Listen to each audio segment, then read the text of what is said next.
Hello दोस्तों, कैसे हैं आप सब लोग। आई होप कि आप लोग बहुत अच्छे होंगे। तो अभी सुबह के बजे हैं 10 और मैंने अभी नहा लिया है। तो आज मैं रील्स भी बनाने वाली हूँ और मैं ब्लॉग भी बनाने वाली हूँ। तो अभी मैं थोड़ा मेकअप कर लेती हूँ, उसके बाद मैं आपको आगे बताऊँ।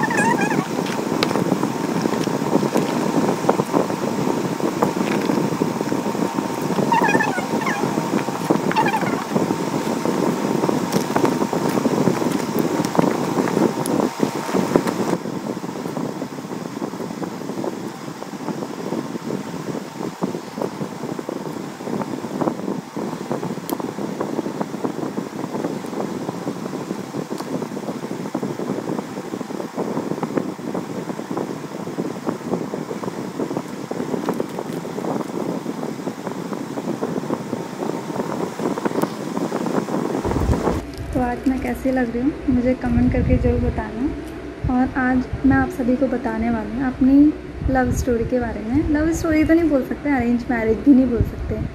कि मैं उत्तराखंड की हूँ, मेरे हस्बैंड हरियाणा के हैं। हम लोग की इतनी दूर शादी कैसे हुई। काफ़ी लोग पूछते हैं कि आप लोग की शादी इतनी दूर कैसे हुई, लव मैरिज है या अरेंज मैरिज है। तो मैं आज व्लॉग में मैंने सोचा मैं आज व्लॉग में सभी को बता देती हूँ कि मेरी अरेंज मैरिज है या लव मैरिज है। तो आप लोगों को बताना, क्योंकि मुझे तो अभी तक कंफर्म नहीं हुआ है कि मेरी लव मैरिज है अरेंज मैरिज है। आप लोग मेरी स्टोरी सुन के जो मुझे कमेंट करना है। तो मैं उस टाइम 10th क्लास में थी। मेरी जब बड़ी दी की शादी हुई, उनका रिश्ता हरियाणा ही तय हुआ था। जब उनकी शादी हुई, उनकी देवर से मैं एक ही बार मिली थी। फिर जैसे मेरा 10th क्लियर हुआ, मैं 11th क्लास में गई, तो देवर यहाँ शादी में एक ही बार आया था। उसके बाद हम लोग मिले नहीं थे अभी। जब मैं 11th क्लास में गई, हमारी क्लास में न्यू एडमिशन होते हैं। तो जब न्यू एडमिशन हुआ तो पीछे एक लड़का बैठा था। फिर मैंने सोचा ये आशीष यहाँ क्या कर रहा है, ये तो हरियाणा का है। फिर मैंने जाके पूछा, मैंने कहा आप आशीष वो बोल रहे नहीं तो। फिर मैंने बोला हरियाणा से, वो बोल रहे हाँ। फिर मैंने कहा मेरी दी का देवर है, सेम आपकी 2 कॉपी है, वो भी हरियाणा से। तो फिर मैंने बोला आप यहाँ पढ़ाई करने क्यों आए हैं। उनसे मेरी ऐसी थोड़ी बहुत बातचीत हुई। फिर इसके बाद ज़्यादा मेरी उनसे कोई बात नहीं हुई। फिर 2 साल तक मैंने बस उनसे एक बार कॉपी मांगी, 1 या 2 बार मैंने उनसे कॉपी मांगी होगी। इससे ज़्यादा मेरी 11th और 12th क्लास में मेरी कोई उनसे बात नहीं हुई। फिर उसके बाद मेरी एक फ्रेंड है जो कि मेरी बेस्ट फ्रेंड थी, सोनी नाम था उसका।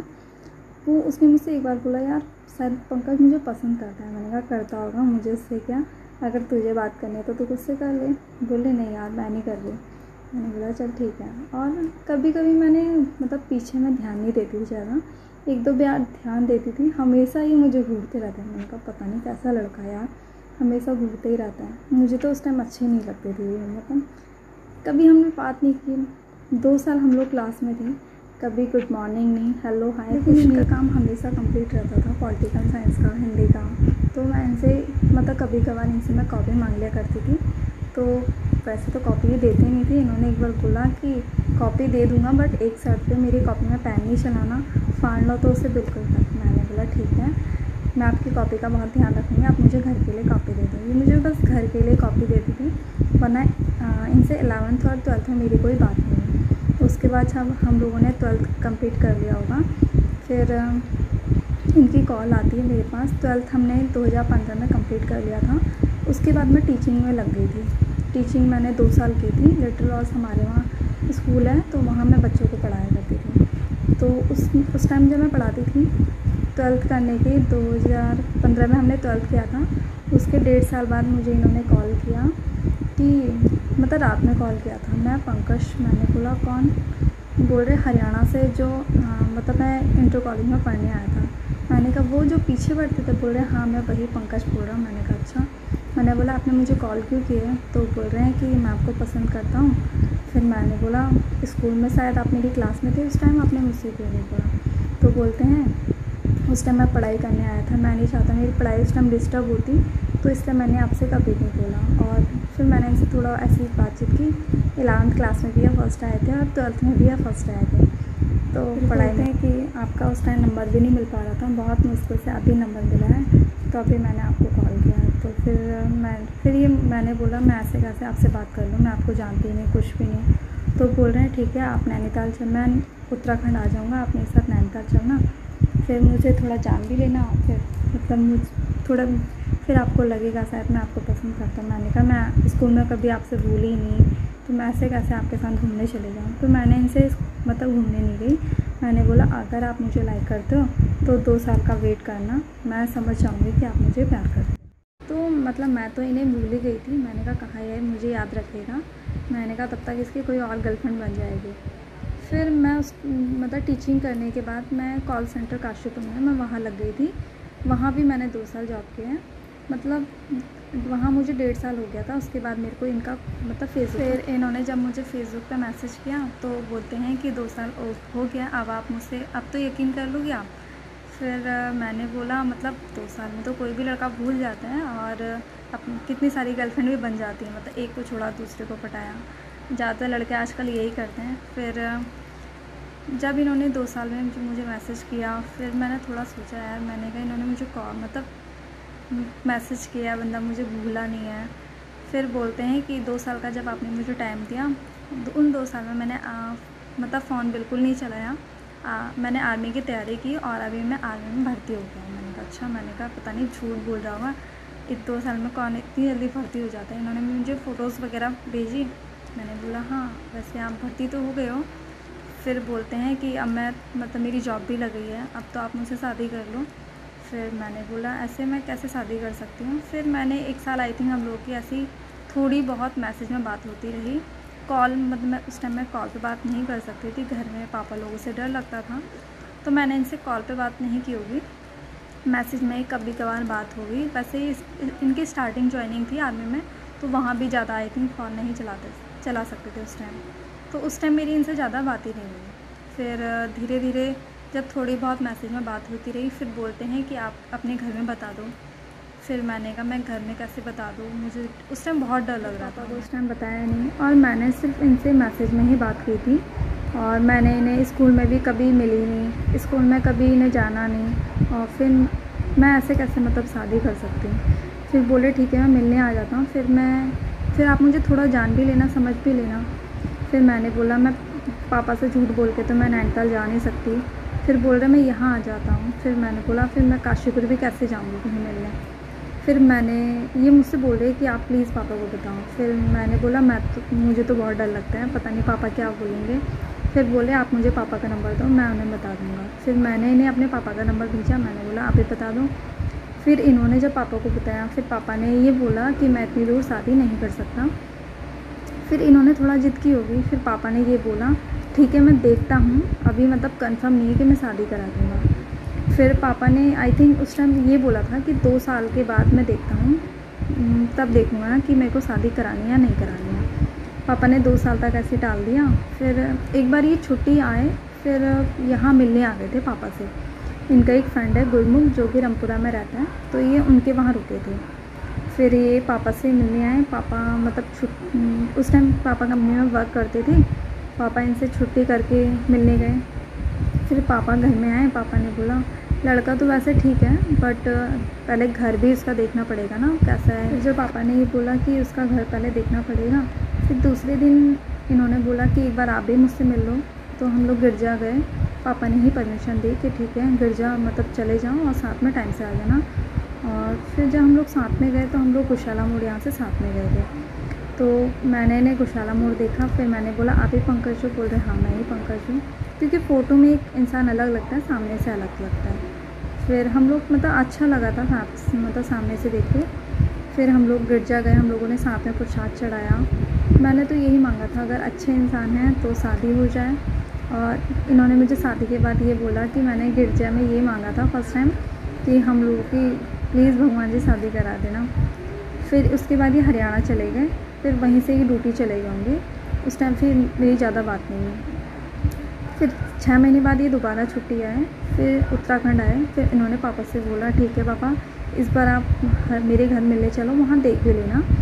फिर पापा जब वहाँ गए तो पापा वहाँ एक दिन मतलब गए और आए, वहाँ रुके ही नहीं पापा, खाना वाना खाया और बातचीत की आ गए।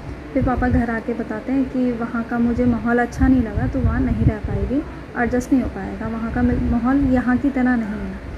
फिर मैंने पापा से बोला ऐसा वहाँ क्या है जो अच्छा नहीं लगा आपको। फिर मैंने उनसे फ़ोन करके बोल दिया कि पापा को अच्छा नहीं लगा। पापा को वहाँ माहौल पसंद नहीं आया, इसलिए पापा शादी करने के लिए मना कर रहे हैं। पापा से प्लीज़ पूछो पापा को ऐसा क्या पसंद नहीं आया, मैं आपको बहुत खुश रखूँगा। फिर मैंने बोला आप पापा से ही पूछ लो। फिर पापा ने उनसे बात की होगी, तो पापा बोल रहे कि वहाँ मुझे अच्छा नहीं लगा तो मैं वहाँ शादी नहीं कर सकता। फिर 2 साल पापा ने 2 साल और लिए, पापा ने बिल्कुल ही मना कर दिया। 2 साल तक पापा मना ही करते रहे। वो जितनी बार भी पापा को कॉल करते थे, पापा हमेशा उन्हें मना कर देते थे। फिर मैंने उनसे बोला कि वो हमेशा मतलब मैं भी छुप छुप के बात कर ही लेती थी। अब मुझसे कभी मैसेज करते थे, कभी कॉल कि प्लीज़ मुझसे बात करो। फिर मैंने कहा जब पापा ही मना कर रहे तो मैं ज़बरदस्ती बात कर कैसे कर सकती हूँ। मैंने कहा पापा शादी करा ही नहीं सकते तो बात करके फ़ायदा ही क्या था। फिर मैंने तो बात मतलब मुझे इतना ज़्यादा जब मैं जानती नहीं तो मैं उस टाइम मतलब कुछ था ही नहीं मेरे दिल में ना ज़्यादा। मेरे को यही था ठीक है अच्छे लड़के हैं तो शादी हो जाए, वरना कोई बात नहीं। फिर हमारी बस ऐसी थोड़ी बहुत नॉर्मली मैसेज में बात होती रहती थी। फिर हम लोग एक दूसरे ऐसे पूछते थे कि आपको क्या पसंद है, आपको क्या पसंद है। तो मैंने भी उन्हें अपनी चीज़ बताई। फिर मैंने कहा आपको क्या पसंद है। मैं बोल रहे हैं मुझे जो पंजाबी कड़ा पहनते हैं ना, मुझे वो पसंद है। फिर मैंने बोला ठीक है। फिर मैंने कहा वो तो 50-100 रुपये का आ जाएगा, मैं ले लूँगी। फिर बोल रहे नहीं मुझे वो 50-100 रुपये का नहीं चाहिए, जो चांदी का कड़ा आता है ना 6 या 7 हज़ार का, मुझे वो चाहिए। और उस टाइम मैं जॉब करती थी।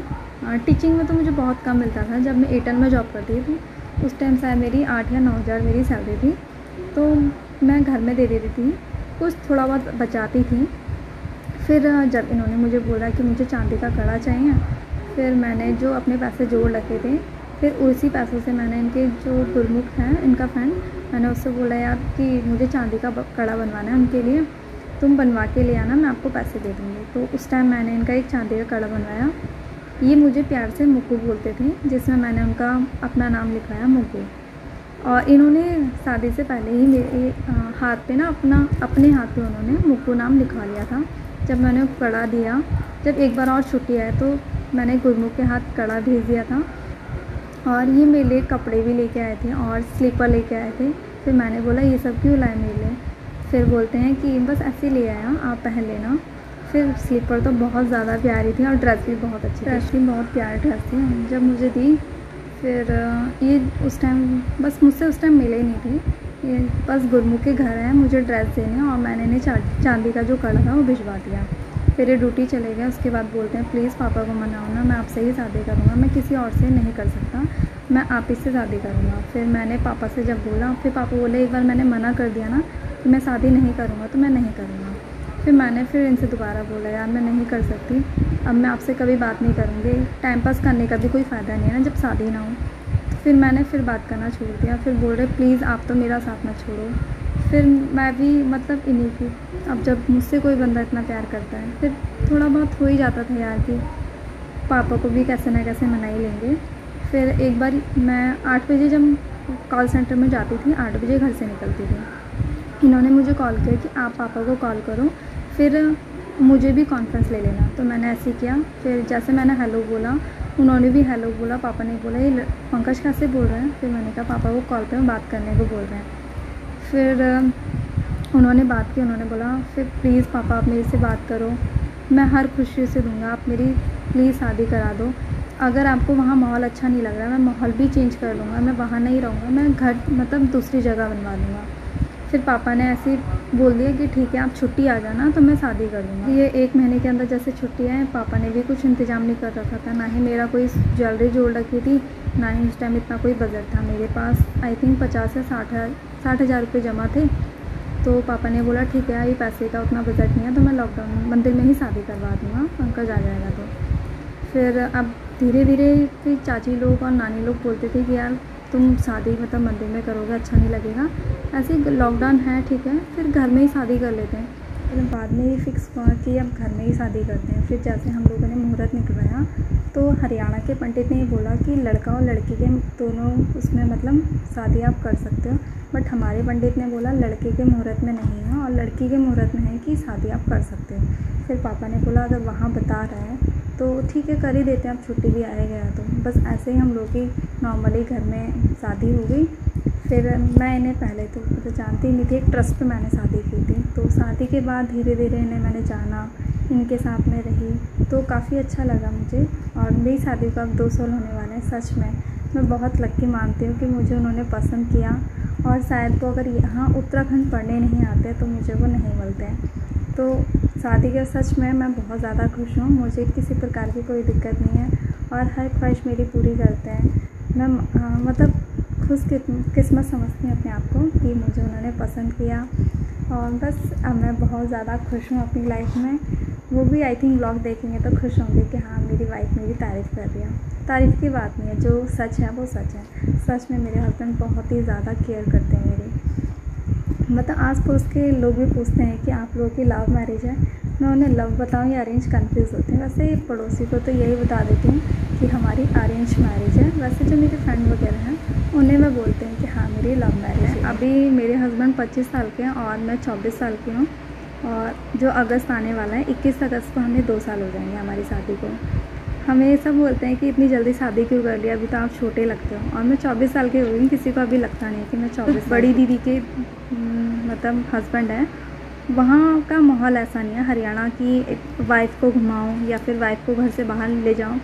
लेकिन मेरे हस्बैंड मुझे हर जगह घुमाते हैं, कोई रोक टोक नहीं है कि ये नहीं पहनना वो नहीं पहनना, हर चीज़ मेरे लिए अलाउ है। वो मुझ पे जान देते हैं, बोलते हैं कि मुझको बस तेरे को कुछ नहीं होना चाहिए, तुझे जो चाहिए मैं ला के दूँ। तो आप लोग बताना कि मेरी लव स्टोरी आपको कैसी लगी। इसे मैं लव बोलूँ या अरेंज बोलूँ ये आप मुझे बताना कमेंट करके। और ठीक है, आप सभी को पता चल गया होगा कि मेरी शादी इतनी दूर कैसे हुई है। तो आप सभी अपना ध्यान रखना और मुझे ऐसे ही अपना प्यार देते रहना। लाइक कमेंट सब्सक्राइब करना ना भूलें। तो मिलते हैं नेक्स्ट व्लॉग में। आप सभी अपना ध्यान रखिएगा। Bye bye.